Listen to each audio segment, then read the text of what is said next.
अच्छा सर, हमारे अब लास्ट के क्वेश्चन बचते हैं कि थोड़ी कट करना है इसको। छोड़ो यार, ये भी कोई सवाल है भाई? चलो यार कमरा कट करो यार, ये हो गया। मैं ऐसे सवाल नहीं बोलता। अच्छा सर, आप पहले कांग्रेस में थे फिर बीजेपी में आए, जी ऐसा क्यों? आपके बारे में ये एक फीडबैक आया कि आप मजे हुए खिलाड़ी हैं। जी जैसे आपको पता है कौन सा पत्ता कब खोलना है और कहाँ खोलना है। जैसे आपने कहा था कि यहाँ के लोगों की आर्थिक स्थिति थोड़ी कमजोर है, तो क्या आपने ऐसी कुछ चीजें करी जिससे आर्थिक स्थिति ठीक हो, या कुछ डेवलपमेंट हुआ है, इम्प्रूवमेंट हुआ है स्थिति में? ये भी था कि मजे हुए खिलाड़ी तो हैं बट ऐसा कोई बड़ा काम नहीं करते हैं, बट ये है कि लोगों से पर्सनल रिलेशन बहुत बनाते हैं। चलो, आपको भी दिख रहा है कि रोडों की हालत खराब है, तो एज अ विपक्ष आप क्या स्टैंड ले रहे हो? मैं एकदम विपक्ष में भी नहीं। तो और वो जो बड़े काम नहीं करे हैं वो सच है या कुछ करे हैं आपने? अच्छा सर, एक बात बताना, जैसे आप विधायक थे, मुझे मेरे 2 सवाल है जो मैं पूछना चाहता हूँ कि एक जो विधायक बनते हैं तो 5 साल में कितना पैसा कमा सकते हैं?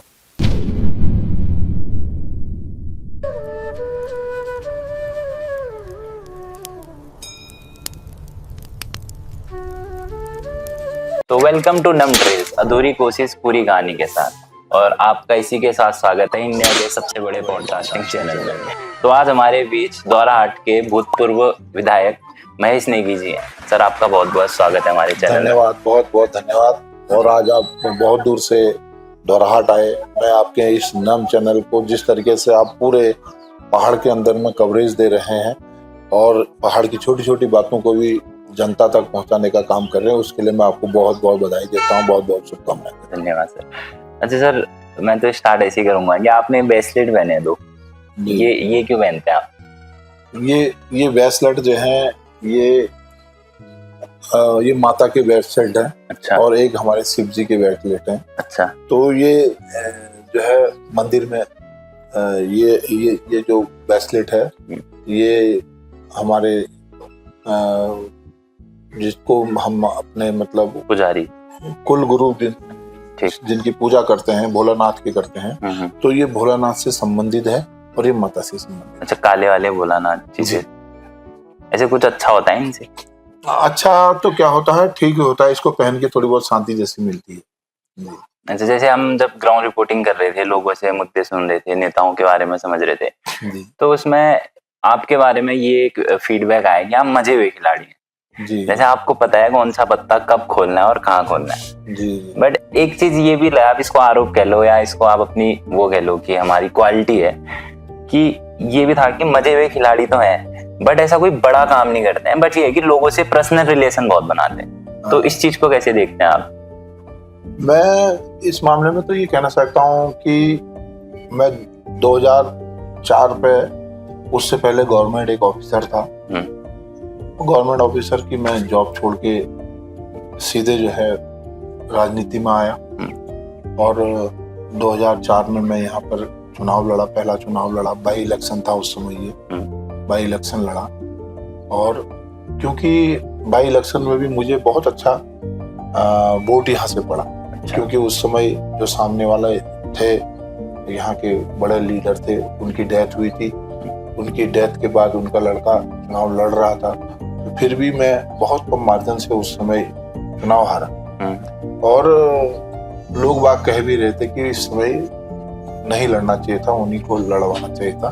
फिर भी मुझे उस समय पार्टी ने टिकट दिया और मैं चुनाव लड़ा, लेकिन एक बहुत अच्छी वो बनी रही। लेकिन उसके बाद लगातार जो है 2004 से आज ये 2026 आ गया, 22 साल कंटिन्यू में इन्हीं कंदराओं में, इसी द्वाराहाट विधानसभा के पूरे गांव घर घर क्षेत्र में पूरा घूमने का काम कर रहा हूँ। लोगों के दुख सुख में खड़ा होने का काम कर रहा हूँ। लोगों के साथ उठता हूँ, बैठता हूँ, लोगों की समस्याएं सुनता हूँ और उसका निराकरण करता हूँ। गरीबों के साथ खड़े होने का प्रयास करता हूँ, हमेशा उनके साथ बने रहने की कोशिश करता हूँ।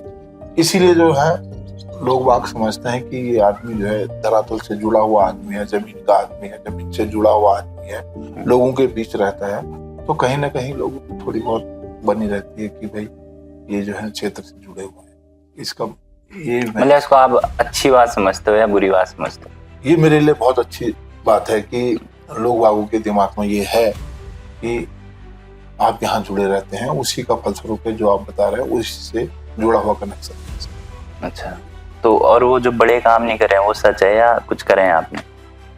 इस विधानसभा में जो बड़े काम हुए हैं वो मेरे वक्त में ही हुए हैं, मेरे टाइम पे हुए हैं। अच्छा, जैसे कि पूरे विधानसभा द्वाराहाट के हर गांव को रोड से जोड़ने का सबसे बड़ा काम आज विधानसभा द्वाराहाट में 17 से लेके 22 तक हर गांव को जोड़ने का काम जो हुआ है वो मेरे वक्त में हुआ। आज इन रोडों की आप दशा देख रहे हैं किस तरीके हो गए 5 साल के अंदर में। आज इसमें कोई ट्रीटमेंट करने वाला नहीं, कोई इसको दिखाने वाला नहीं, कोई बढ़ाने वाला नहीं। 2022 के बाद 1 किलोमीटर रोड इस विधानसभा में बनी नहीं। आज जो गांव-गांव पानी दिख रहा है, चाहे असुरगढ़ी पेयजल योजना हो 25 करोड़ रुपए की थी, चाहे उसके बाद गगास पेयजल योजना हो 30 करोड़ रुपए की कम से कम थी, चाहे उसके बाद चकुटिया नगर की पेयजल योजना हो वो भी 10-12 करोड़ रुपए की थी, चाहे उसके बाद ईड़ावार खाम पेयजल योजना हो 8-10 करोड़ रुपए की थी। ये सब मेरे सामने हो, मेरे टाइम पे हुए हैं, मैंने करवाए। अच्छा। आज सब जगह पानी आ रहा है। द्वाराहाट के लिए भी 28 करोड़ रुपए फेज 2 के लिए मैंने स्वीकृत किया था, पैसे आ गए थे, सब कुछ हो गया था। कुछ लोगों ने विवाद करके चकुटिया से उस पानी को नहीं आने दिया, धरने प्रदर्शन करने का काम कर दिया, उसमें लगातार बैठ गए। उन्होंने कहा कि भाई हम पानी नहीं जाने देंगे, पहले जो है हमें हमारे सिंचाई का इंतजाम करवाओ। मैंने वहां पर जो है एरोड्रम जो होता है वो वहां पर लगाने का काम किया। 64-65 लाख रुपए में वो आया था, उसका पानी ले जाने के लिए जो है उसका इंतजाम करा। उसके बाद वहाँ के पाइपों का इंतजाम करा, वहाँ के कुछ लोगों को जॉब की बात हुई थी उसका भी इंतजाम करवा दिया। लेकिन लोगों ने उस सब काम होने के बावजूद भी ये कह दिया कि भाई हम पानी नहीं जाने देंगे, नहीं तो एक 28 करोड़ रुपए की और बहुत बड़ी योजना जो है वो हमारे द्वाराहाट क्षेत्र के लिए पानी के लिए हो जाती है। जब हम तो उसके बाद भी जो बड़े काम होते थे, आज स्कूलों के बच्चे हैं, ये जो अपर प्राइमरी माध्यमिक इंटर कॉलेज जो है, जो सरकारी इंटर कॉलेज, उन कॉलेजों में 2017 से पहले गांव-गांव लोग जो है धरना प्रदर्शन करते थे, तो मास्टर लाओ, टीचर लाओ, बच्चों के लिए कुर्सियां लाओ, ये जमीन पे बैठते हैं करके। वो सारा इंतजाम मैंने कराया। आज पूरे पहाड़ के अंदर में टीचरों के लिए हमारे द्वाराहाट के अंदर में कोई कहीं पर भी कोई एजिटेशन नहीं है, कोई अनशन, कोई कुछ नहीं, लगातार उस कार्य को आगे बढ़ाते हैं। तो ये बहुत बड़े बड़े काम हमारे टाइम पर हुए हैं, पानी से, पेयजल से, स्कूल से संबंधित जो है चिकित्सा की व्यवस्थाएं हमने बहुत अच्छी करी। 2018 में 17 में चुनाव हुए, 18-19 2 साल के बाद, जब 2-2.5 साल जब आदमी जरा परिपक्व होता है अपने क्षेत्र में काम करने के लिए, उस समय कोरोना आ गया 2020 में। और मार्च के महीने से जब तक मेरा कार्यकाल था 22 तक, तो कोरोना का इतनी महामारी रही पूरे देश में, पूरे प्रदेश में, पूरे विश्व में, आप जानते हैं इस बात को। तो उस समय तो लोगों की जान बचाना मुश्किल था, तो हम तो जान के लिए दौड़ रहे थे, लोगों की कैसे जान बचाई जाए। तो विकास कार्य तो दिमाग से हट चुके थे उस समय, फिर भी हमने मैक्सिमम काम करने की कोशिश की। चलो ये विकास कार्यों पे, इन चीजों पे तो हम बात करेंगे जो जनता के सवाल थे। इससे पहले आपने बोला कि जैसे आप 2004 तक गवर्नमेंट ऑफिसर थे जी, तो ऐसा आपको क्या फील हुआ कि आपने सोचा कि यार नियम में पॉलिटिक्स में आता हूँ? जी, मैं इसी माटी से पैदा हुआ हूँ, मैं यहीं से पला बड़ा हूँ, इन्हीं लोगों के बीच में रहा हूँ, और मैं एक ठीक ठाक पोजीशन में अपनी जब आ गया था, तो मेरे दिमाग में ये बात थी, आज भी ये दिमाग में मेरी बात है कि मैं अपने क्षेत्र के लिए, जिस माटी से मैं पैदा हुआ हूँ, जहाँ से मेरी जान पहचान बनी है, जिन लोगों ने मुझे आगे बढ़ाने का काम किया, उन लोगों के लिए काम करूँ। और इस क्षेत्र, ये हमारा क्षेत्र जो था, आर्थिक रूप से बहुत पिछड़ा हुआ क्षेत्र है। अच्छा। बहुत ज्यादा पिछड़ा हुआ क्षेत्र, बड़ी गांव में बड़ी गरीबी का यहाँ पर वो है। तो उन लोगों का कैसे, उन लोगों को उठाया जाए, कैसे उनका स्तर आगे किया जाए, कैसे उन लोगों के चेहरे में खुशहाली आए, तो इन्हीं सभी चीजों को देखते हुए, अपनी माटी की याद करते हुए, तो मैंने जो है इस क्षेत्र में, सामाजिक क्षेत्र में आने की कोशिश की। और सामाजिक क्षेत्र में आके मैंने उसमें भरपूर, मैं 22 साल हो गए, मैं लगातार, मेरा वो वाला काम नहीं है कि मैं चुनाव आ गए हैं और 5-6 महीने पहले जो है गांव में घूमना शुरू करूं। मैं चुनाव जिस दिन खत्म होता है, जिस दिन 2022 का चुनाव खत्म हुआ, मेरा टिकट नहीं हुआ, उसके चुनाव खत्म होने के रिजल्ट आने के बाद उसके दूसरे दिन से मैंने फिर गाँव में घूमना शुरू कर दिया। मैं इसलिए नहीं घूमता हूँ कि मुझे लोग बागों के वोट चाहिए या अन्य चीज चाहिए। मैं इसलिए इन लोगों के बीच में घूमता हूँ कि इन लोगों का मेरे साथ ऐसा अटैचमेंट हो गया इन 22 सालों में। मेरा जो बाहर के लिंक थे वो सारे लिंक मेरे खत्म हो चुके हैं। वो लिंक खत्म इसलिए हो चुके हैं कि मेरा उठना बैठना सब इसी क्षेत्र में हो गया है लगातार कंटिन्यू। तो मैं इसी क्षेत्र में जब बना ही रहता हूँ तो सब लोग यहीं पर मेरे को मिलते हैं, सब लोगों के सामने यहीं उठता बैठता हूँ, तो इन्हीं लोगों के बीच में मैं बनाए रहता हूँ। अच्छा सर, अभी जैसे हमने टी ब्रेक लिया तो मैंने देखा कि आपने कुछ इंजेक्शन वगैरह भी लिए जी, तो वो किस चीज का लेते हैं आप? अभी मेरा हार्ट का ऑपरेशन हुआ है। अच्छा। थोड़े दिन हो रखे हैं, अभी 20 दिन हो रखे हैं करीब हार्ट के ऑपरेशन हुए। और तो दिल्ली से मैं ऑपरेशन करा के अभी आया हूँ नया घर पे, तो मुझे दवाइयाँ लेनी पड़ती बराबर, और उसके साथ साथ मुझे इंजेक्शन भी लेना पड़ता है, क्योंकि थोड़ी देर में जब नाश्ता करेंगे तो उससे पहले जरा इंसुलिन का इंजेक्शन भी लेना पड़ता है, इसलिए थोड़ी बहुत इंजेक्शन है इंसुलिन का। ठीक। अच्छा, जैसे हमारी जहाँ पे बात खत्म हुई थी, जैसे आपने कहा था कि यहाँ के लोगों की आर्थिक स्थिति थोड़ी कमजोर है, तो क्या आपने ऐसी कुछ चीजें करी जिससे आर्थिक स्थिति ठीक हो, या कुछ डेवलपमेंट हुआ है, इम्प्रूवमेंट हुआ है स्थिति में? इसका मतलब ये नहीं होता है कि आर्थिक स्थिति हम किसी के जेब में पैसे डाल के या किसी को उसको ठीक करने की कोशिश करें। हम चाहते हैं कि हमारे क्षेत्र के अंदर में नशे की प्रवृत्ति कम हो लोगों में, जिससे कि हमारा अधिकतर पैसा गरीब लोगों का जो है नशे में जाता है। उसके लिए लगातार मैं 20 साल से खेल युक्त नशा मुक्त का कार्यक्रम करता हूँ। गांव स्पोर्ट्स का सामान देता हूँ, खेल से जुड़ा हूँ, ओलंपिक संघ का अध्यक्ष उत्तराखंड का हूँ। तो लोगों को खेल में बढ़ाने के लिए हमेशा उनको प्रोत्साहन करने की बात भी करता हूँ। जितने लोग हमारे खेलने को जाते हैं उनको भी मदद करने की काम करता हूँ, किट देने का काम करता हूँ। तो अगर निश्चित तौर पे अगर हमारे लोगों में, हमारे नवयुवकों में शराब की प्रवृत्ति कम रहेगी तो आर्थिक स्थिति उनके घर की ठीक रहेगी, बढ़ेगी। दूसरी चीज ये है, गांव रोड पहुंचाने का मतलब ये होता है आप छोटा मोटा काम अपना स्वरोजगार का अपने गांव में कर सकते हैं। आपके गांव में फल हो रहे हैं, आपके गांव में सब्जियां हो रही हैं, आप उसको जो है मंडी तक ला सकते हैं, उसको बाजार में बेच सकते हैं। उससे भी आपकी आर्थिक स्थिति ठीक होने का काम करेंगे। आपके जो है आपके ब्रादर लोग हैं, आपके भाई लोग हैं, आपके भाई बंधु हैं जो पूरे देश विदेशों में बस चुके हैं, अगर वो इसी पहाड़ों में आके रोड के माध्यम से अपने गांव तक मकान बनाने लगे हैं, जिससे कि अभी हमारे विधानसभा के अंदर में मैं पीछे डाटा कलेक्ट कर रहा था, करीब 1200-1400 मकान एक्स्ट्रा जो है 2022 के बाद बने हुए हैं, अभी बन रहे हैं। अभी भी लगातार हमारे क्षेत्र में जो है उसका मुख्य कारण ये है कि यहाँ टाइल्स की दुकानें मैक्सिमम खुल गई हैं, यहाँ लोहे की दुकानें मैक्सिमम खुल गई हैं, यहाँ पर रेता बजरी का जो है 2-2 क्रैशर लगे हुए हैं, उनके द्वारा जो है रेता बजरी का काम यहाँ पर उनको मिल रहा है। और यहाँ पर ईंट की सप्लाई बहुत अच्छी होने लग गई है, यहाँ पर सीमेंट का कारोबार लोगों का बढ़ चुका है। तो इससे हमें आइडिया होता है कि मैक्सिमम इतने मकान इस क्षेत्र में और बन चुके हैं।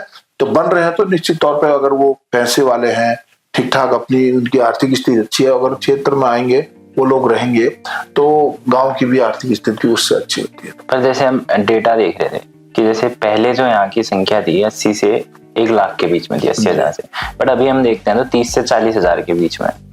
नहीं तो पलायन काफी हो चुका है, ये भी एक है। नहीं पलायन हुआ है, लेकिन इतना ज्यादा पलायन नहीं हुआ जितना आप बता रहे हैं। जैसे वोट ही 42,000 पड़े थे 2022 में। नहीं, वो तो 50% ही हुआ था, पोलिंग 50% हुआ था। अच्छा, तो 50% लोगों ने वोट नहीं दिया, तो 50% और अगर उसमें जोड़ा जाए तो 42 का दुगना जो है 84,000 हो गया, तो वही 80। तो पलायन हुआ है, मैं ये नहीं कह रहा हूँ पलायन नहीं हुआ है। पहाड़ से मैक्सिमम पलायन तो उत्तराखंड के हमारे डिस्ट्रिक्ट नैनीताल और पौड़ी से हुआ है ना, डिस्ट्रिक्ट अल्मोड़े से और पौड़ी से हुआ है। तो यहाँ से भी पलायन हुआ है, हमारे दूरगामी क्षेत्र थे वहां से भी बहुत पलायन हुआ है। लेकिन ये जो रोडें हमने 2017 के बाद बनाई, अगर ये 2004 के बाद बननी शुरू हो जाती या 2002 के बाद जब उत्तराखंड बना था तब बननी शुरू हो जाती तो बहुत सा पलायन रुक जाता जी। अच्छा सर, थोड़ा हट के बात करते हैं अभी कि जीवन क्या है आपके लिए, जीवन को कैसे देखते हैं? मेरे लिए जीवन अब कुछ नहीं है। मैंने अपना जीवन जी लिया जितना जीना था। अब तो मैं क्षेत्र के लोगों के लिए जीना चाहता हूँ। मेरा अब कोई मकसद नहीं है। मैं देखो, मेरे बच्चे जो हैं अब अपना रोजगार खुद करने लगे हैं। वो अपने माँ को और घर को देख लेते हैं। मेरे को जो भी मिलता है मैं अपना और अपने क्षेत्र के जो लोगों को है जो भी मैं करता हूँ वो उसमें इन्वेस्टमेंट करता हूँ उसको पूर्ण तरीके से। मेरा कोई नशा करता हूँ, न मुझे शराब का शौक है, न मैं जुआ खेलता हूँ, न मुझे किसी चीज के गलत ऐप है। मेरा मतलब इन चीजों से कुछ नहीं है। तो मेरा टोटली ध्यान जो है जो भी होता है मैं क्षेत्र के लोगों के साथ रहता हूँ। तो मेरा मकसद अब जो है गरीब और शरीफ के लिए जीना है। बस केवल मैं इस क्षेत्र के गरीब के लिए और उसके शरीफ के लिए जीता हूँ, बस हो गया। यही मेरा मकसद। अच्छा सर, आपकी लाइफ में जैसे आपको क्या लगता है, आपकी स्ट्रेंथ क्या है, वीकनेस क्या है, मतलब ताकत क्या है आपकी? मेरी वीकनेस सबसे ज्यादा ये है, मैं हर किसी पर विश्वास कर लेता हूँ। राजनीति के अंदर में बहुत से लोग फूक फूक के चलते हैं और बहुत से लोग जो हमारे घर पे बैठते थे, हमारे साथ उठते थे, हमारे साथ ही रहते थे, जिनको मैंने राजनीति में भी आगे बढ़ाने का काम किया, जिनको मैंने आर्थिक रूप से भी आगे बढ़ाने का काम किया, वही लोग जो है डबल गेम खेलने का काम करते थे। वो इधर भी होते थे, उधर भी होते थे। लेकिन यही मेरी स्ट्रेंथ भी है। अब वो लोग अगर मेरे साथ हो या ना हो, लेकिन वो पीठ पीछे भी ये जरूर बोलेंगे कि हाँ, महेश नेगी में कोई भेदभाव नहीं है, महेश नेगी हर किसी को गले लगाता है। ये मेरी स्ट्रेंथ है। अच्छा, स्ट्रेंथ भी है, वीकनेस भी है। हाँ, वीकनेस भी इसी को कहूंगा और मेरी स्ट्रेंथ भी यही है। और फेयर मेरे अपने दिल में है ही नहीं किसी के लिए कि भाई ये मेरे लिए क्या बोलता है, क्या नहीं बोलता है, क्या नहीं कर। मेरे को लोग मेरे मुंह के आगे से कोई गाली दे के चले जा रहा है, कहीं कभी कोई बदतमीजी कर देता है, कभी कुछ, मैंने कभी उनको पलट के एक शब्द नहीं बोलने का काम किया। बहुत से ऐसे मोमेंट होते हैं, कभी कोई शादी ब्याह का भी मोमेंट होता है, कोई शराब पिए होता है, तो वो जबरदस्ती भी उलझने के काम कर देते हैं कभी कभी। तो मैंने कभी उनको भी कभी मुड़ के बात नहीं करी उनसे। मैंने कभी भी हुआ दूसरे दिन उनको समझाने का काम किया और दूसरे दिन वो समझे भी इस बात। क्या पता इसीलिए लोग कहते हो कि आप आराम से करते हैं, तो आपको पता है कि कौन से पत्ते कब फेंकने हैं। पत्ते ही पत्ते हैं सब। ऐसे पत्ते तो कुछ खास पत्ते तो है नहीं, बस समाज सेवा ही जो है एक पत्ता है मेरे पास, सबसे बड़ा पत्ता है वो, वही मेरे पास, मैं उसी को सबसे बड़ा पत्ता समझता हूँ। मुझे वो चीज नहीं आती है जो और लोग करते हैं। बहुत से लोगों ने पूरे क्षेत्र के अंदर में बहुत झूठी घोषणाएं कर रखी है। इस राजनीतिक के अंदर में बहुत ज्यादा छल प्रपंच है। ये शरीफ लोगों के लिए ये बनी नहीं है राजनीति। शरीफ लोग इसकी तरफ मुड़ के देखे भी ना, इस राजनीति की तरफ से। यहाँ कब किसी को किस पिंजड़े में बंद कर दिया जाए, कब किसको किस कटघरे में बंद कर दिया जाए लोगों के द्वारा, छल प्रपंचियों के द्वारा, तो उसका कोई अनुमान नहीं लगा सकता है। इसलिए जो है हम तो ये कहेंगे, सामाजिक कार्य करिए, सामाजिक क्षेत्र में रहिए। हमारा भी, मेरा भी मानना है, मुझे अब राजनीतिक से भी कोई इंटरेस्ट नहीं है। मेरे जैसे पिछली बार जो है मेरे को लोगों ने कह दिया कि भी तुम्हारा टिकट नहीं है, नहीं मिलेगा। तो हमने कहा ठीक है, कोई बात नहीं मिलेगा। हमने ना कोई उछल कूद मचाई, ना हमने कोई गलत भावनाएं रखी उसमें, ना हमने कोई पार्टी के खिलाफ किया। हमने कहा ठीक है, हम जो हमारी पार्टी ने निर्णय लिया हम उसके साथ। पर आपको नहीं लगता, जैसे आप तो सिटिंग विधायक थे, आप जीते हुए विधायक थे जी, तो आपको टिकट मिलना चाहिए था जी। और फिर अगर आप कुछ नहीं बोले तो ये भी एक गलत बात है कि लीडर हो गया, आप कुछ नहीं बोल रहे। ये मेरी वीकनेस थी कि मैं अपने सीनियर जो हमारे पार्टी के लोग थे, उन सीनियर लोगों ने कहा कि आप शांति रखिए, आपको भविष्य में कुछ देखेंगे, कुछ आपके लिए करेंगे। और अगर बाई चांस इस बार भी ऐसा हुआ कि टिकट नहीं मिला जी, फिर भाई मैं तो एक चीज कहना चाहता हूँ, इतनी मेहनत करने के बाद हम कहते हैं टिकट का एक मानक होता है।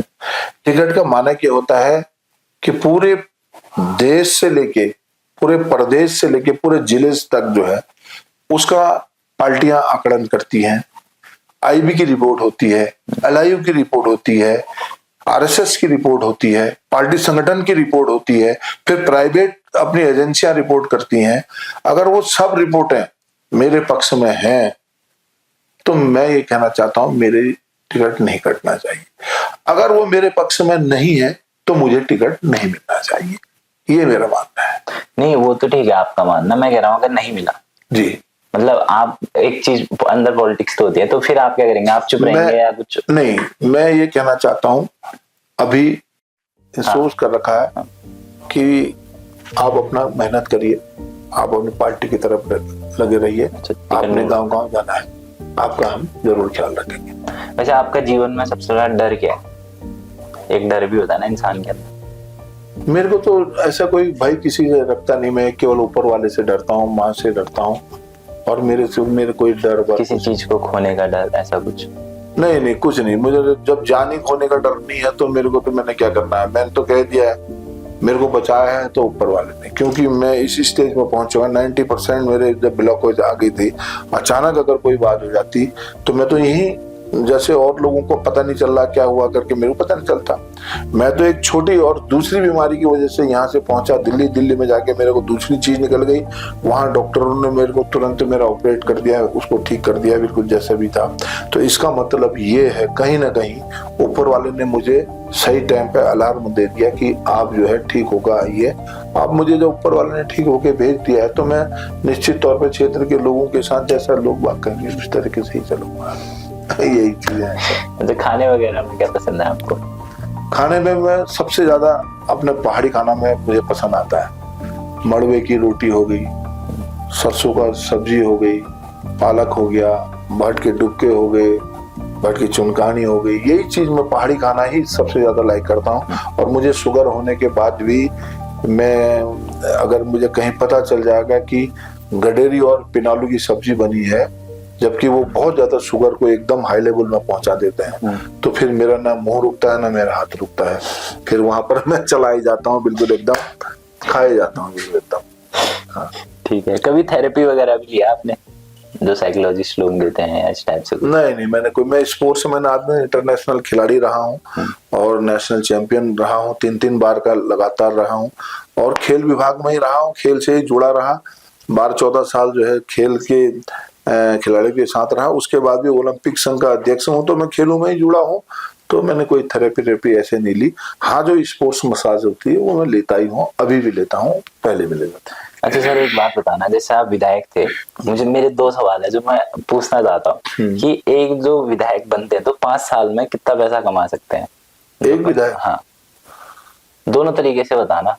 एक तो जो खराब मतलब करप्ट तरीके से करें, एक जो नॉर्मल तरीके से करें। देखिए, मैं एक चीज कहना चाहता हूँ, चोरों की जो चोर होते हैं वो कितने पैसे कमा देंगे कौन बताएगा, बताओ। वो तो करोड़पति के घर में डाका डालेंगे तो एक ही रात में करोड़पति हो जाएंगे।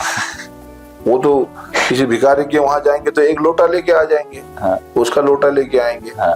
तो ये जो करप्ट लोग हैं, जो करप्शन करते हैं राजनीति के अंदर, जो लोगों का हिस्सा खाते हैं, जो गरीबों के पैसे चूसते हैं, जो क्षेत्र में कमीशनबाजी का काम करते हैं, जो क्षेत्र के विकास के पैसे खाते हैं, वो तो करोड़पति नहीं अरबपति हो जाएंगे। ठीक, वो तो अरबपति हो जाएंगे, अरबपति।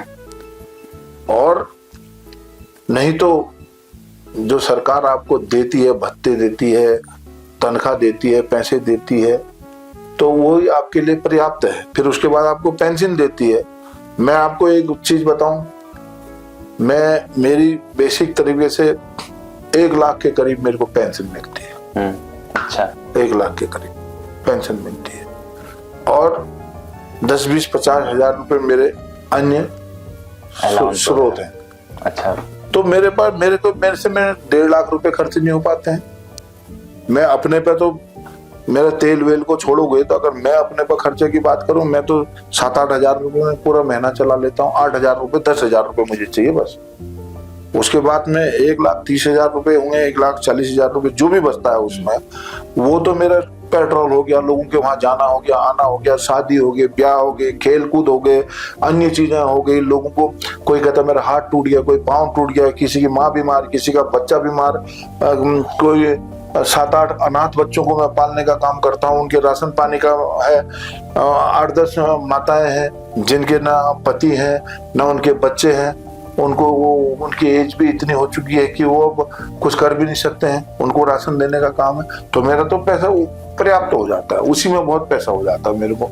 तो ये मेरी दिनचर्या है और मिल जाते पैसे। मतलब आप कह रहे हो कि विधायकों को पेंशन 1 लाख मिलती है जी, तो मतलब ये एक हिसाब से तो ज्यादा हुई। जैसे एक आम तबके के लोगों को इतना वेतन नहीं है, जैसे आप ही कहते हैं आर्थिक रूप से, तो सरकार को उस तरफ देखना चाहिए कि और लोगों के तरफ ज्यादा करे। नहीं, मैं दूसरी चीज कहना चाहता हूँ, सरकार इसको, इस पैसे को, देखो एक आदमी कोई विधायक बन जाएगा तो वो एक दिन में बटन दबा के तो विधायक बनेगा नहीं। मैं 5 साल लगातार गांव-गांव घूमता हूं, 10-5 लोग मेरे घर पर रोज आते हैं, 10-5 लोगों की मदद करना होता है, ये करता हूं, तो वो पैसा भी कम हो सकता है। वो पैसा ऐसा नहीं है, पेट्रोल है, आजकल देख रहे होंगे आप कितना वो होता है, 100-200 किलोमीटर डेली चलना होता है, 1000 रुपए पर डे का पेट्रोल भी डालते हो तो आपको 30,000 रुपए तो खाली पेट्रोल में जाता है। 1-2 आदमी आपने सपोर्टर रखोगे जो आपको आपके फाइल देखें, आपके कागज बनाए, आपके शासन प्रशासन पर उनको भेजना है, आना है, जाना है, देहरादून जाना है, दिल्ली जाना है, अल्मोड़ा जाना है, बहुत सी चीजें होती हैं, भागा दौड़ी होती है, रोज गांव-गांव जाना है। शादी में आप क्या समझ रहे हैं, एक अच्छा जो नेता अपने क्षेत्र का होता है, अच्छा लीडर जो होता है, तो उसके क्षेत्र में अमूमन 400-500 शादियां हर साल होती हैं, हर साल 400-500। अगर आपको 200 शादी में भी जाना पड़ा, 200 शादी में आप 1000 रुपए भी दोगे तो आप लगा लीजिए लाखों रुपए तो इसी में चले जाता है। 2 लाख। बच्चों के क्रिकेट टूर्नामेंट होते हैं, बच्चों के 50 क्रिकेट टूर्नामेंट हो गए, चारों तरफ को 4-4, 5-5 हजार रुपए वहां देने पड़ते हैं।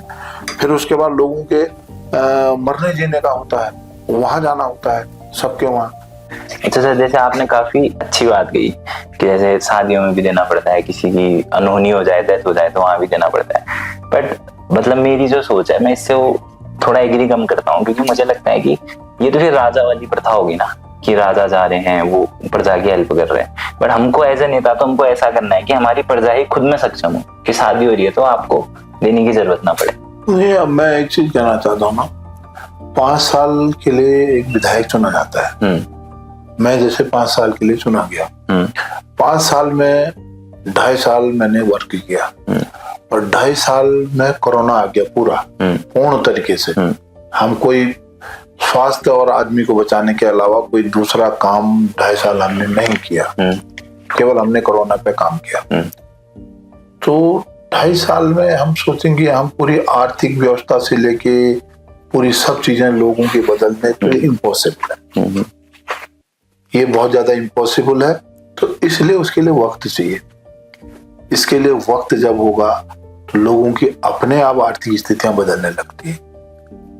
लोगों की आर्थिक स्थितियां बदलने लगेंगे तो निश्चित तौर पे जो है इन चीजों में अपने आप ऑटोमेटिक ही कमी आ जाएगी। अच्छा सर, जैसे आप हेल्थ इशू बता रहे थे कि शुगर की भी दिक्कत है और हार्ट का भी अभी रिसेंटली ऑपरेशन हुआ, तो जैसे आप तो स्पोर्ट्स में थे जी, तो ऐसी क्या दिक्कतें होंगी स्पोर्ट्स में जो इंसान है उसको भी ये सारी बीमारियां हो रही है? जी, ये आपका क्वेश्चन बहुत अच्छा है।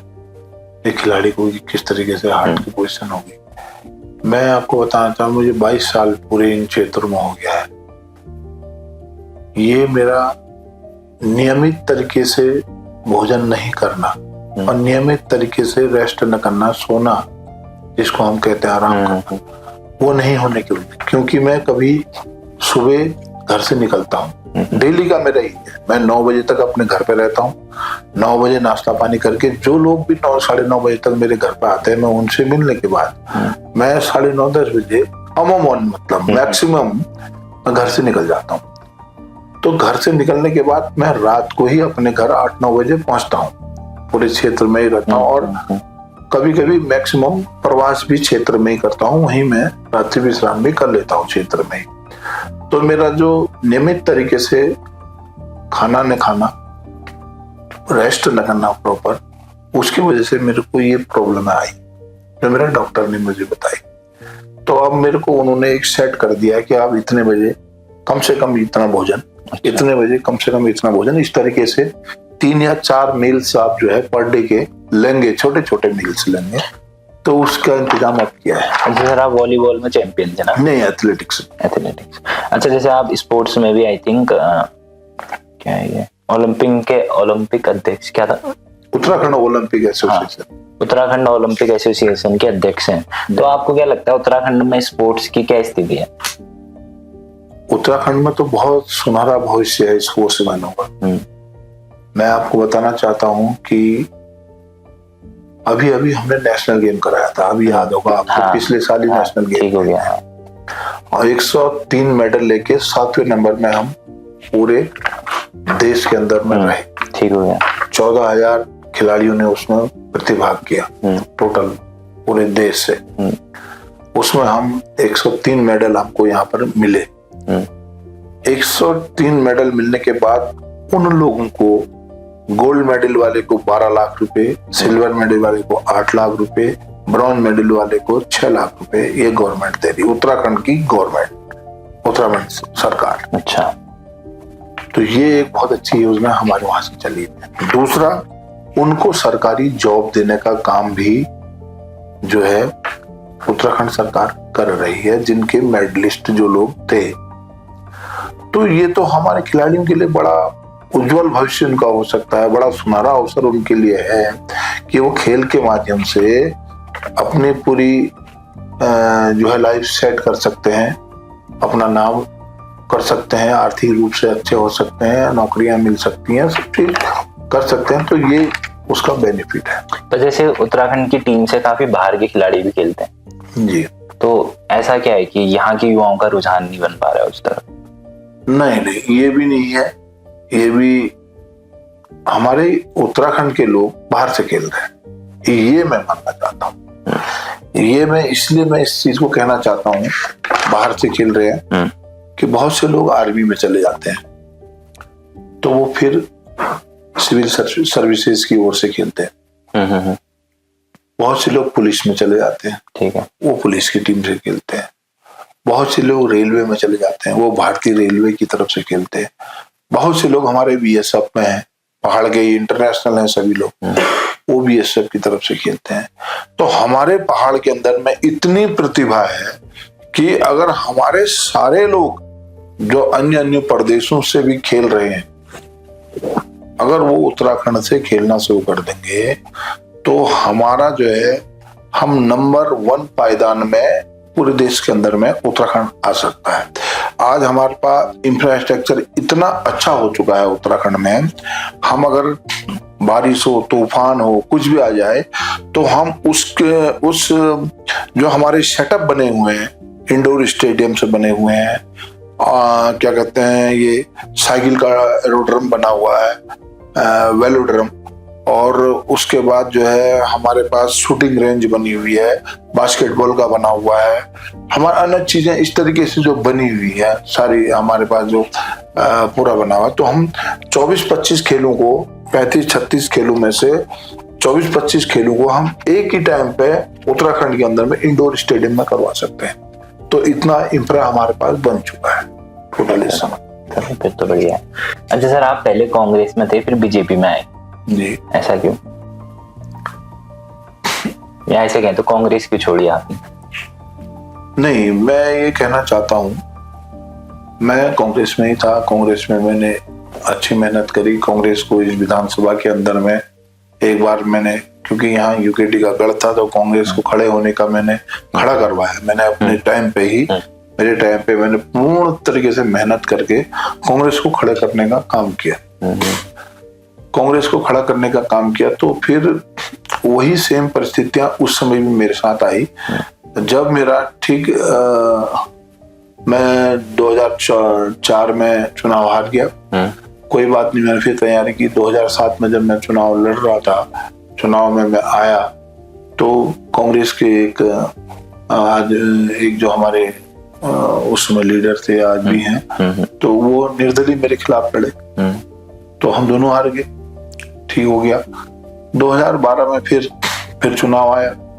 फिर मैंने बहुत मेहनत करी। बहुत ज्यादा मेहनत करने के बाद पार्टी ने मुझे उस समय टिकट नहीं दिया, पार्टी ने किसी और को टिकट दे दिया। तो जब मेरे को इतनी मेहनत करने के बाद उस समय टिकट नहीं मिला, तो फिर उस समय मोदी जी का पूरे देश के अंदर में डंका बोल रहा था, और हिंदुत्व की बात वो रखते थे, क्षेत्र के विकास की बातों को वो रखते थे, सबका साथ सबका विकास की बात उन्होंने रखी, लोगों को आगे बढ़ाने की बात करी। तो एक जज्बा पूरे देश के अंदर था, आज भी है। तो उसी जज्बे को देखते हुए मैंने भारतीय जनता पार्टी ज्वाइन कर दी। तो 2017 में भारतीय जनता पार्टी ने मुझे मौका दिया, तो मैं विधानसभा द्वाराहाट से सबसे ज्यादा मतों में, इस जिले के अंदर में सबसे अधिक मतों से उस समय जीता। और वो एक रिकॉर्ड है, आज भी वो रिकॉर्ड। कितना था? 48% थे ना जितने वोट पड़े थे उसका? हाँ जी, 48% था ना जितने वोट पड़े थे उसका, आई थिंक। अभी डेटा देख रहे थे, अब एग्जैक्ट तो मैं भी याद नहीं है।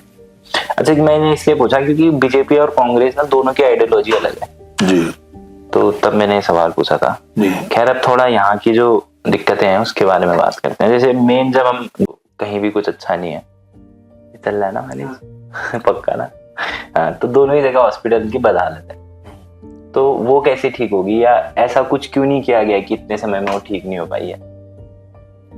नहीं, बदहालत का मतलब मैं नहीं समझ पाया कि वहाँ डॉक्टर कम है। नहीं, ये बात गलत है। डॉक्टर कम है।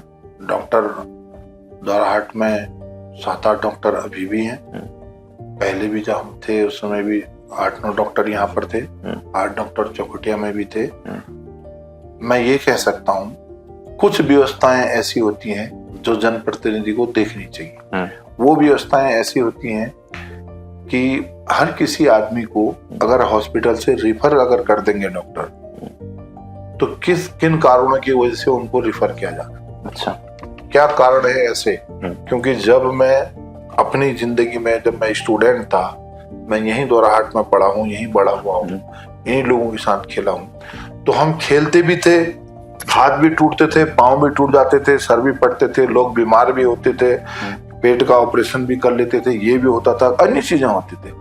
उस समय तो 108 नहीं चलती थी। उस समय तो कोई ऐसा इंतजाम नहीं था उसको रिफर कर दो।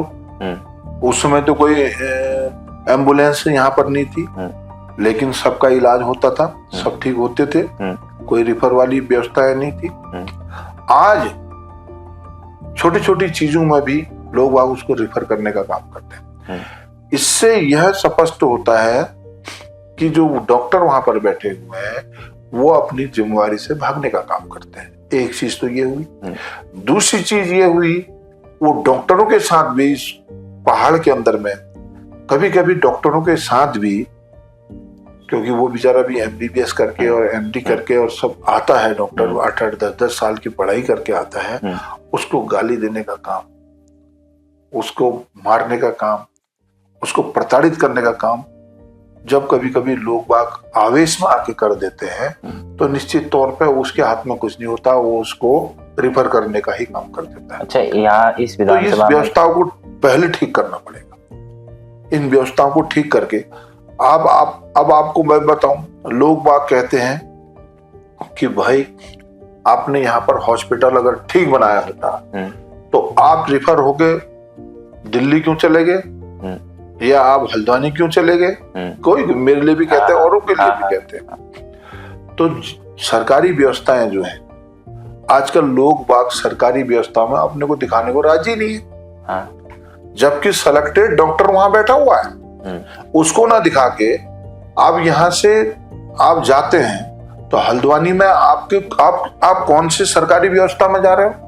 आप तो हल्द्वानी में जो प्राइवेट डॉक्टरों के हॉस्पिटल जिन्होंने खोल रखे हैं, बड़े बड़े हॉस्पिटल, उनमें जाने का काम कर रहे हैं। आप दिल्ली जा रहे हैं तो उनमें जाने का काम कर रहे हैं। आप सरकारी व्यवस्था जो जैसी व्यवस्था यहाँ पर है, वही व्यवस्थाएं जो है अल्मोड़ी में भी है, वही रानीखेत में भी है, वही हल्द्वानी में भी है, वही व्यवस्था है। थोड़ी बहुत इक्विपमेंट्स का फर्क पड़ता है। तो एक चीज ये हो जाती है।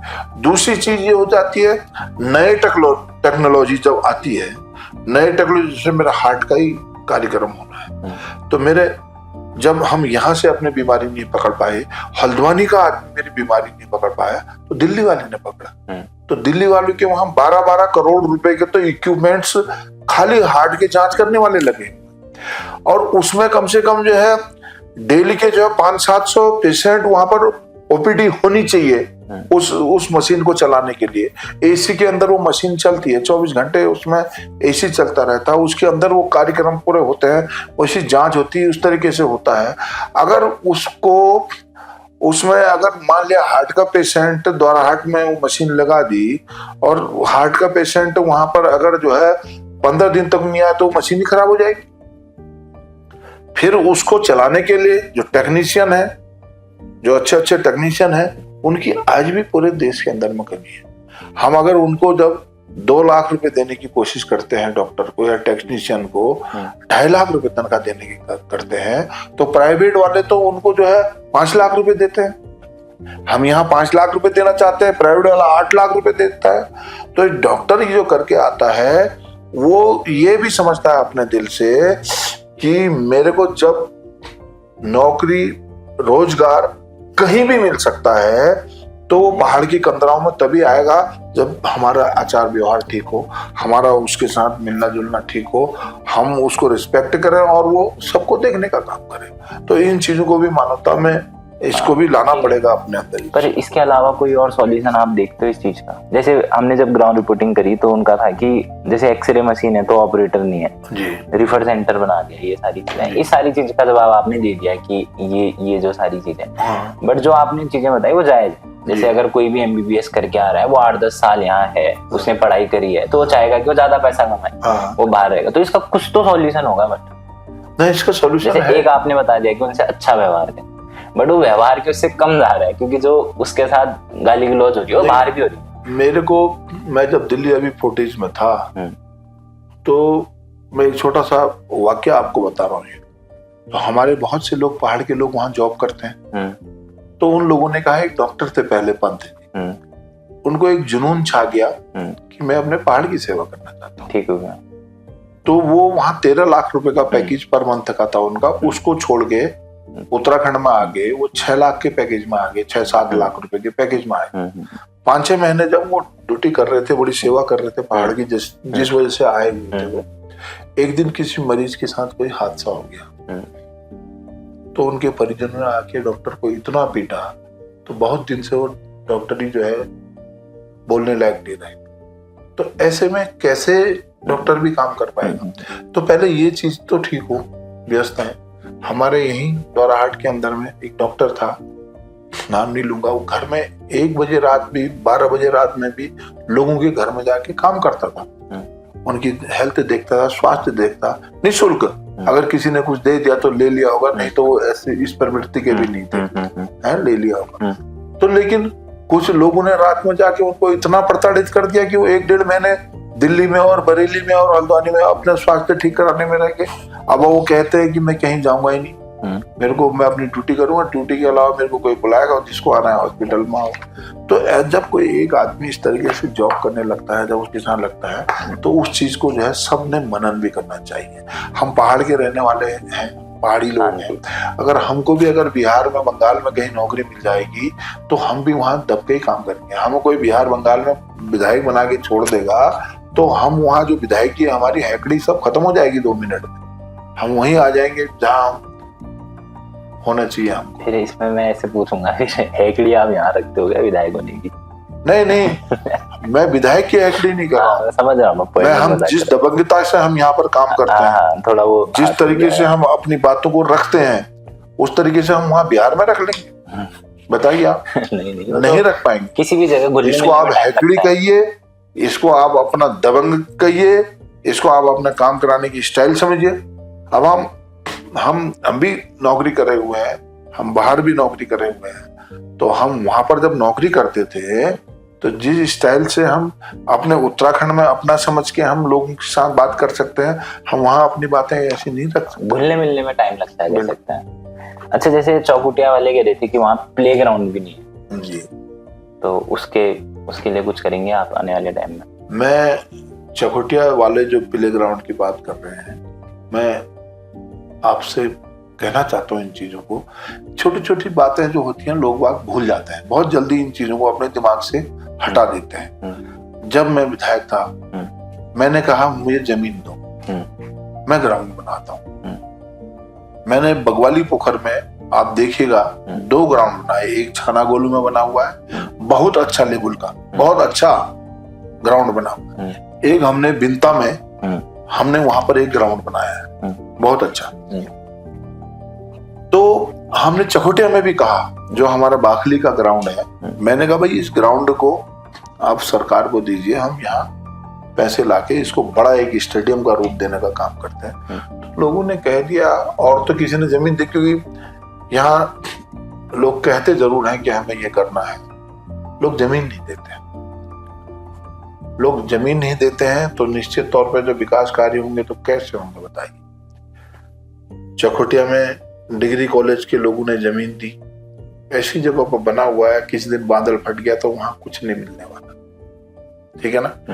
चकोटिया में गैस सर्विस का स्टेशन ऐसी जगह बना हुआ है, जिस दिन थोड़ी ज्यादा बारिश आ जाएगी तो उसमें कुछ नहीं मिलेगा, कहीं पर कुछ नहीं मिलेगा। चकोटिया में ये जो हेलीपैड बनाते हैं, हेलीपैड जो बना था चकोटिया, 1 साल के बाद ही वो बह के बराबर हो गया।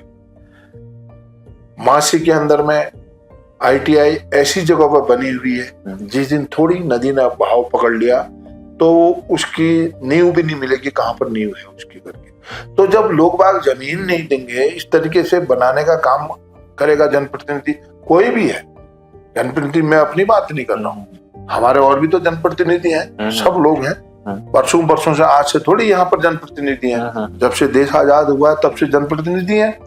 तो उन जनप्रतिनिधियों को जब आप प्रॉपर तरीके से जमीन नहीं दे पाओगे तो आप वहां की बात कर रहे हो, चकोटिया की ग्राउंड की, मैं तो कह रहा हूँ लोगों ने, मैं जब जिस टाइम पे मैं गांव रोड डालने का काम करता था, उसी समय बहुत से लोगों ने, 10 गांव ऐसे होंगे जहां लोगों ने जो है रोड का, उनका खेत आया तो उन्होंने विरोध करना शुरू कर दिया, प्रॉपर तरीके से गांव के अंदर में रोड जा नहीं पाई।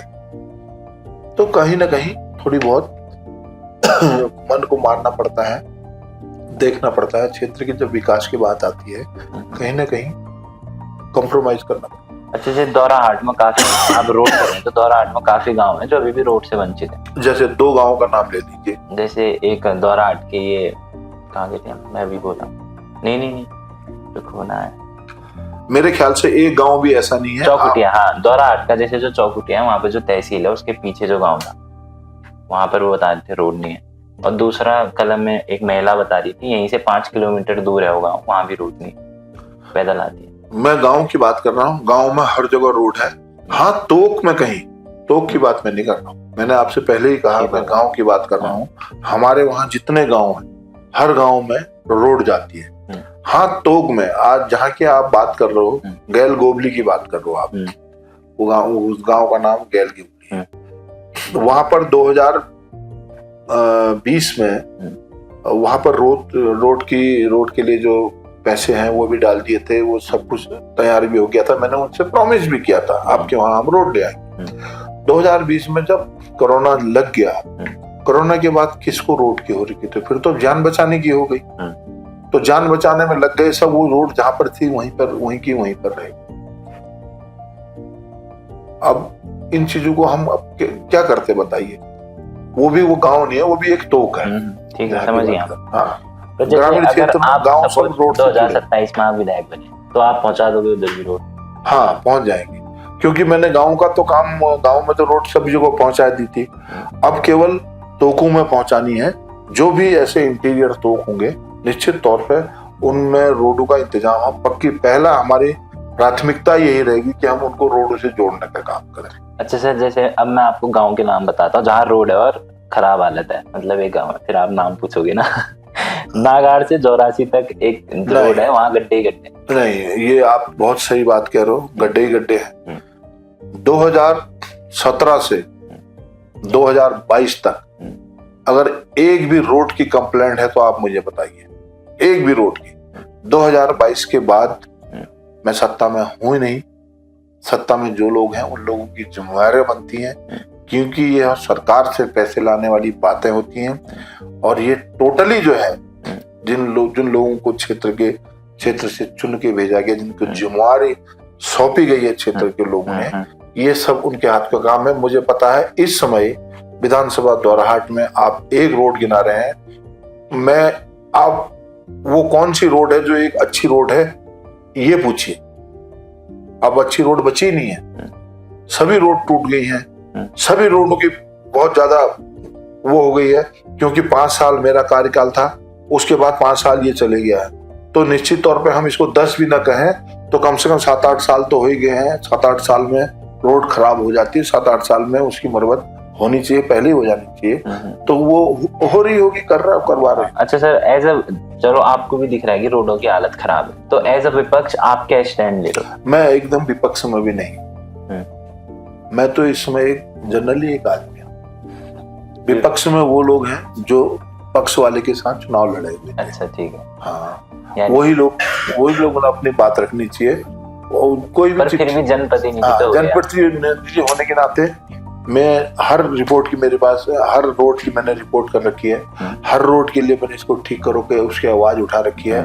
हर क्या कहते हैं, मेरे पास कागज पड़े हैं, मैं आपको दिखा भी दूंगा, यही पड़े हुए कागज कि जो है मुख्यमंत्री को भी लिख रखे हैं।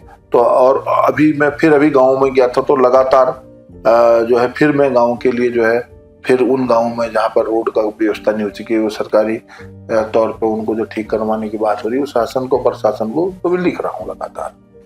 वो जो मेरी जिम्मेवारी बनती है मैं उसको निभाता हूँ हमेशा। ठीक। अच्छा सर, जैसे द्वाराहाट में पानी की कमी है जी, वो अभी तक सॉल्व क्यों नहीं हो पाई है? ये मुझे बड़ा दुख लगता है कि हम पहाड़ों में रहते हैं, हमारे यहाँ से सारे प्लेन्स में पानी आता है, बट कई जगह ऐसी हैं जहाँ पानी की दिक्कत होती है। मैंने अभी थोड़ी देर पहले आपको बताया था, द्वाराहाट फेज 2 का पानी मैंने स्वीकृत कराया। 28 करोड़ रुपए उसमें स्वीकृत हुए। 28 करोड़ स्वीकृत होने के बाद धरातल में जब उसको पहुंच जाना था, पानी को द्वाराहाट की तरफ चलने का जब काम शुरू होने लग गया, लास्ट फेज में पहुंच गया, टेंडर उसके कॉल होने लग गए, उसी समय कुछ हमारे विपक्ष के साथियों ने धरना प्रदर्शन करके उस पानी को, क्योंकि चकोटिया से पानी आना था द्वाराहाट में, तो वो पानी को आने के लिए विरोध किया। विरोध किया, धरने प्रदर्शन हुए और विभागीय अधिकारी 8-10 मीटिंगें हमने लगातार करी, महिलाओं के साथ बैठ के, आदमियों के साथ बैठ के लगातार उसमें हमने कोशिश करी। लोगों ने हाइड्रम की बात करी, हाइड्रम लगाने का काम किया। मैंने भी जो पहले बताया आपको, उनके खेतों को सींचने की प्रबंध किया वहां पर। उसके साथ जो है हमने पाइप देने का काम किया, पाइप लगाए। उसके साथ जॉब की बात हुई, लेकिन सब काम जब उनके हो गए फिर उन्होंने कह दिया नहीं साहब हम पानी नहीं जाने देंगे। तो ये एक बहुत बड़ी नासमझी थी, एक बहुत बड़ी विडंबना थी कि ये 28 करोड़ रुपए राजनीति के भेंट चढ़ गए। ये राजनीति के भेंट चढ़े कि महेश नेगी इतने बड़े बड़े काम करवा कैसे रहा है, इसको रोका जाए। उसको देखते हुए ये सब बंद कर दिया। तो इसलिए द्वाराहाट में पानी की व्यवस्था है, वैसे व्यवस्था तो हो ही रही है।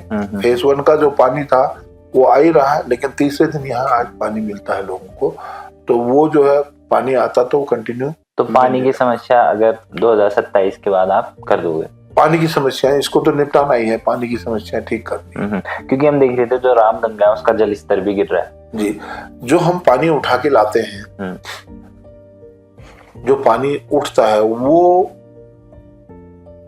साइंटिफिक तौर पे मैं इस बात को रख रहा हूँ। हम उस जमीन को जो है बहुत ज्यादा ग्रेविटी से पानी उठा के लाते हैं, समुद्र स्तर से वो पानी उठता है। 400-500, 600 फीट, 800 फीट, 1000 फीट नीचे से वो पानी उठता है, पंप होता है ऊपर। तो जो रामगंगा पानी कम हो रहा है वो पानी तो बहाव वाला पानी है, वो पानी तो वैसे भी यहाँ रुकता नहीं है। वो पानी को तो हम उठा के ला भी नहीं सकते हैं, वो तो जब तक डैम नहीं बनेगा तब तक वो पानी उठेगा नहीं। तो वो जो पानी आ रहा है ऊपर से, जिन लोगों का सोचना ये है कि ये द्वाराहाट चकोटिया से उठा के ले जा रहे हैं, चकोटिया से तो इसलिए उठ रहा है पानी क्योंकि वहां समुद्र का जो स्थल है वो वहां से डाउन में है, डाउन में है।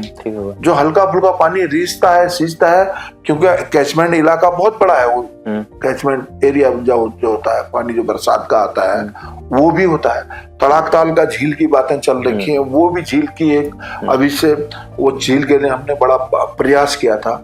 वो झील को मतलब एक तड़ाकताल झील से क्या बेनिफिट होगा? क्योंकि जो लोग थे वो सजेशन दे रहे थे कि जैसे अगर पिंडर नदी का पानी इससे मर्ज कर दिया जाए, एक पहाड़ है उसको तोड़ के, कुछ समथिंग ऐसा बता रहे थे, या जो तड़ाकताल झील है वो आए तो फिर उससे जल स्तर बढ़ सकता है करके। जब चकोटिया का पानी, चकोटिया का पानी नहीं कहेंगे उसको हम, चकोटिया के नदी से हम ग्रेविटी का पानी दौराहाट को लाके, चकोटिया से यहाँ नहीं आने दे रहे पानी, पिंडर वाले क्यों आने देंगे अपना पानी? ये भी है, ये क्वेश्चन है। तो पहले सब जने को अपना माइंड बिल्कुल क्लियर करना चाहिए उसको कि भैया ये पानी इस तरीके से नहीं है, पिंडर का पानी आ रहा है तो सीधे बह रहा है। और दूसरी चीज जो है, पिंडर का पानी जो है, ये भी हम जानते हैं कि जितनी गर्मी बढ़ेगी चकोटिया का पानी जो है सूखेगा, वहां का पानी बढ़ते जाएगा, क्योंकि हिमालयी रेंज का पानी है, वहां से बर्फ पिघलेगी, पानी बढ़ते रहता है। तो इस तरीके की अड़चनें भी आ सकती हैं, ये कहने का मतलब है। ये है नहीं कि ऐसा हो रहा है, लेकिन भविष्य की ये प्लानिंग है। पहले जब छोटी प्लानिंग होगी फिर बड़ा प्लानिंग भी होगा। सूख गया है तो पिंडर भी पलटेगी और भी पलटाएंगे, कुछ और भी करेंगे इंतजाम। तो वो इंतजाम तो सिचुएशन देख के होते रहता है बिल्कुल एकदम ठीक। और ये तड़ाकताल झील है, जो तड़ाकताल झील अगर बनती है, एक कटोरोनुमा झील है, वहां पर 7-8 क्यूसेक पानी जो है कंटिन्यू रहता है। मतलब जिसको हम ये कह सकते हैं कि क्योंकि कैचमेंट एरिया बहुत बड़ी है, तो जो ये कैचमेंट एरिया उसकी है, एकदम उसका लगता हुआ उत्तर की तरफ को गोमती नदी आती है, गरुड़ वाली। फिर उसके ये वाली बगल में इधर की तरफ जो है गगाश नदी आती है।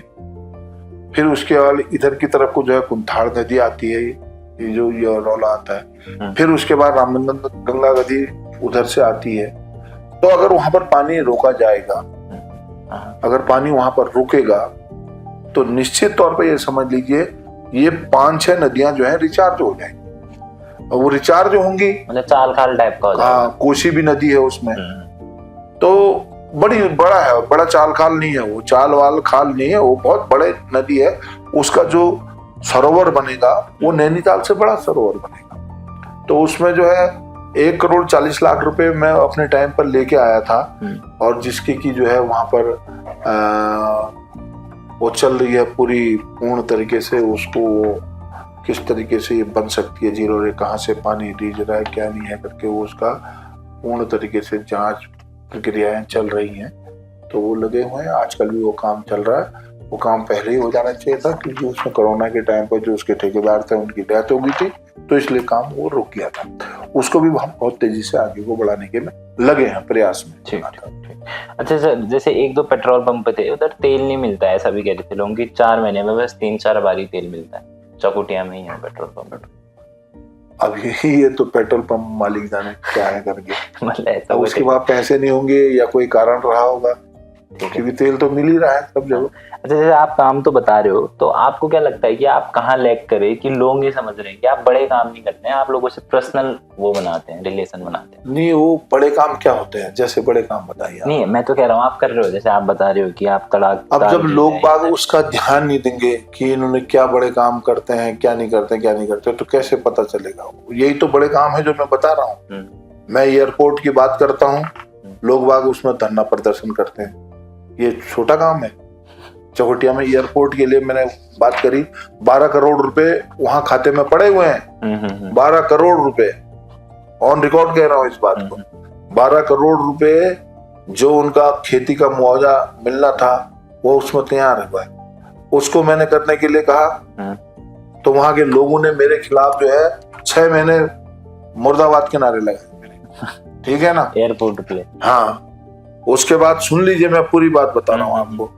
हमने कहा यहाँ पर स्टेडियम बनाते हैं, लोगों ने हमारे पीछे जो है हमारा विरोध करना शुरू कर दिया। ठीक है ना, ये बड़ा काम नहीं है क्या?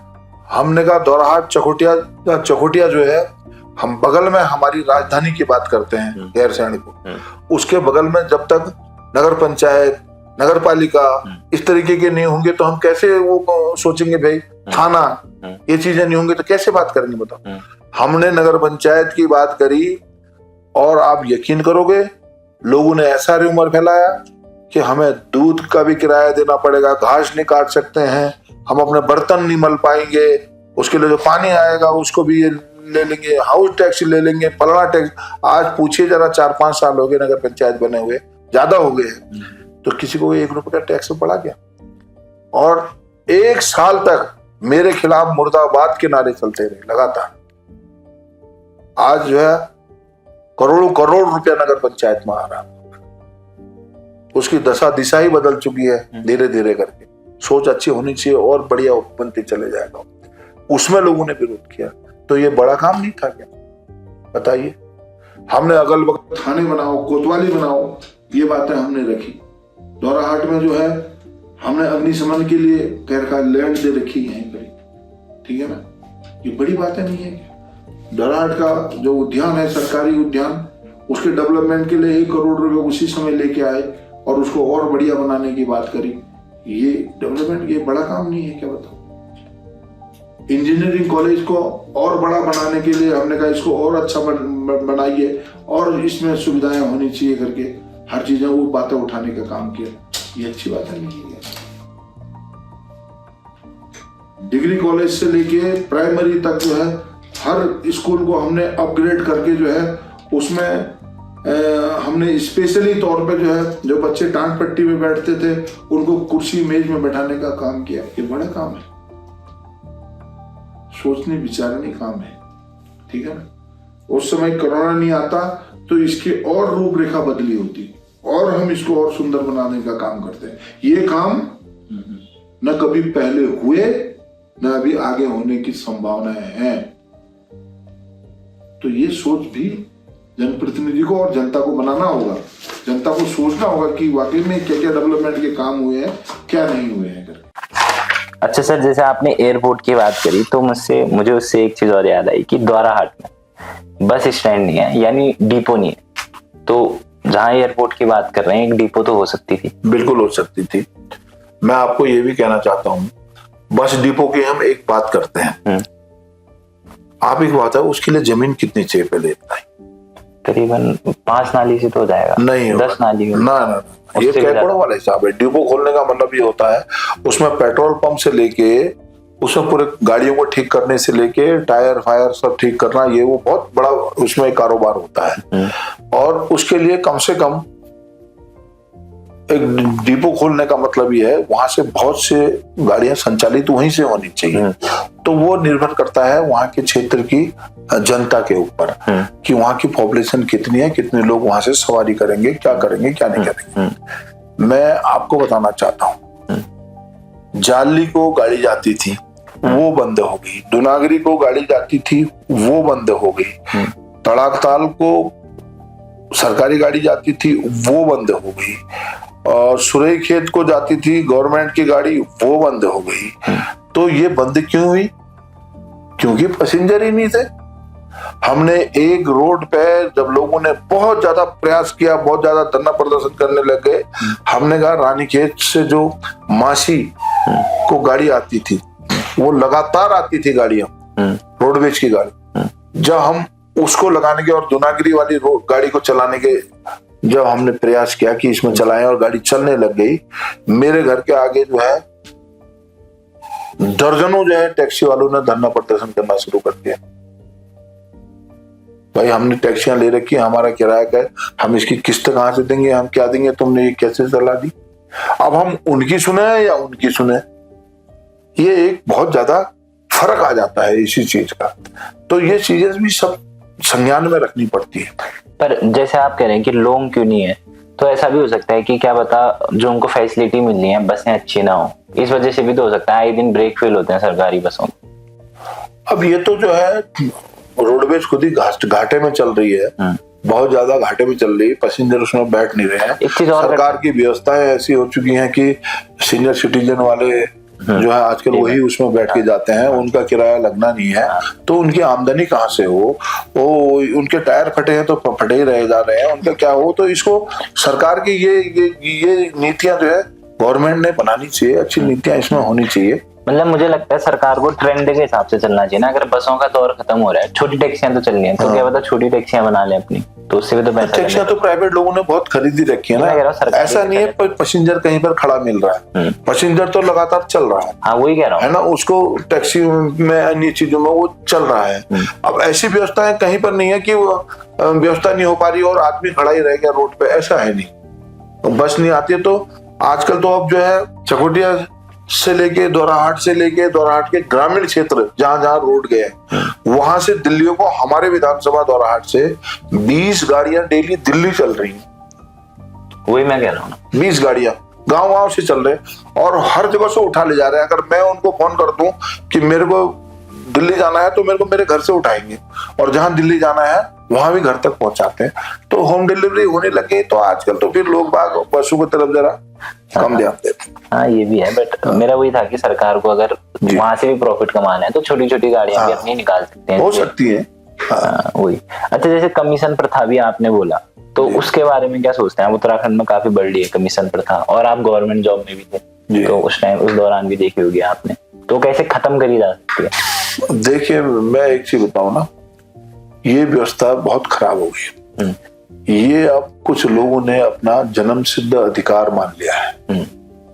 रिश्वत देना परसेंटेज, मतलब लोगों ने अपना जन्म सिद्ध अधिकार हो गया उनका ही, ठीक है ना। पहले लोग बाग कमीशन की बात नहीं करते थे, कमीशन मांगने में हिचकिचाते थे, कुछ कहने में कहते थे। आजकल जो है कोई काम कहीं पर हो रहा है तो पैसे 40% का रिवाज चल गया, 40% काट के ही वो पैसे देने का काम करना है। तो बहुत से लोगों को सरकार ने जो है बंद करने का काम किया है। भ्रष्टाचार में बहुत से लोगों को जो लिप्त थे उनको जो है काल कोठरी में डालने का काम किया है। अच्छी काम सरकार ये कर रही है, उसको रोकने का प्रयास कर रही है। और फिर भी लोग बाग जो है अंडर टेबल दे आ रहे हैं पैसे, तो अब उसमें सरकार क्या करेगी? सरकार अगर शिकायत करती है तो सरकार उसको तुरंत जो है दबोचने का काम कर रही है। बहुत से लोग जो है धामी सरकार में जो है बहुत बंद कर रखा है, बहुत से लोगों को भ्रष्टाचार में। तो आजकल लोग बाग जो है जो काम कर रहा है वो भी शॉर्टकट ढूंढता है, जो करवा रहा है वो भी शॉर्टकट ढूंढ रहा है।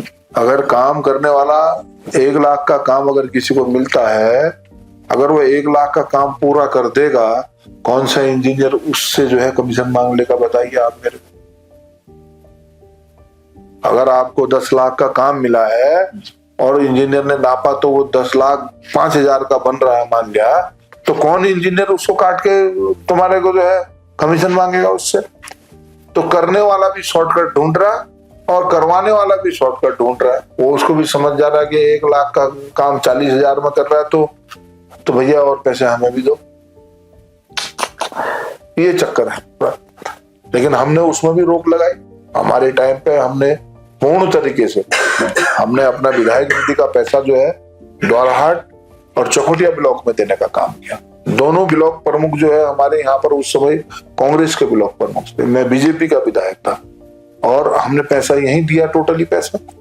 लेकिन अगर हमने इनसे एक चाय भी ली होती कम से कम तो ये हल्ला काट देते, चारों तरफ बताते कि भाई ये रिश्वतखोर है, ये पैसे मांगता है, इसने हमने इसको कमीशन दे रखा है। लेकिन हम पाक साहब थे, हमने कभी भी कह दिया हम इस पछड़े में पड़ते नहीं है और इस तरीके से हमारे पास शिकायत आएगी हम छोड़ेंगे नहीं किसी को, तो हमने उसमें भी रोक कर पूर्ण तरीके। अच्छा सर, ये बताइए जैसे आप कह रहे हैं दोराहाट और यहाँ पर पार्किंग की भी बहुत बड़ी समस्या है। बिल्कुल, ये भी एक पार्किंग की दोराहाट में भी बहुत बड़ी व्यवस्था है, वहाँ भी समस्या है। और चकोटिया में भी, दोनों जगह, क्योंकि